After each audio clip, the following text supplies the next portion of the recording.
I remember a metered on-ramp, there was a red light there. I remember the car in front of me running the red light. And I remember actually thinking, you know, I could do the same thing. It wouldn't be a big deal, there's no reason to stop. And then I had that thought within myself of, you know, God has set up the laws of the land and He's asked us to obey them. I had this voice basically inside to say, no, Julie, you know, the right thing is always the right thing. But the next thing I knew, I was being hit by a car at about 60 miles per hour. He didn't know that the on-ramp was metered. I don't remember, but they think I hit my head on the steering wheel. Instantly injured, had to be taken to a local trauma center. I remember the policeman coming into my trauma room and kept asking me if I had insurance.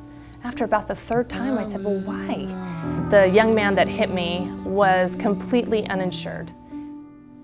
We embarked on what became a 12-year legal battle, trying to get my medical treatment taken care of. I didn't hit another car in front of me. I obeyed. I told the truth in court. There was a year that the company decided to have 3 private investigators follow me for a year. They followed me into church. They followed me into stores. They followed me into restaurants. And it got to the point in this 12 years that they actually said I was lying about everything, where I was just making all these things up. And it was like, but God, this whole time I've done the right thing. I've done the right thing.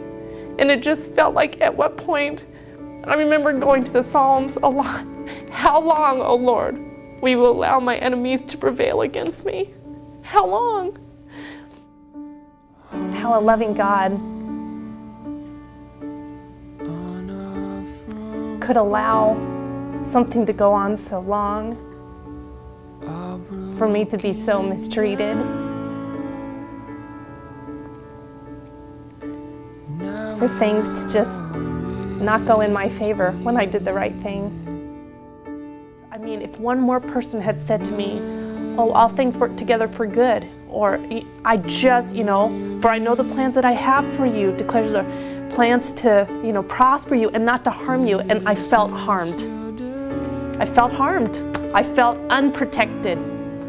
I mean, His love was not protecting me. There were times that I would cry out, I mean, several times. I cried out to God. I said, I can't do it, not one more day. I can't do one more day of it. It needs to be over, not one more day. And it would just go on and on and on. And it felt relentless. And He kind of felt relentless. And my question was, in different things that He allowed in it, if you knew it was going to make me feel this badly, then why would you allow it in my life? And it always went back to, it just doesn't feel loving. You just don't feel loving towards me.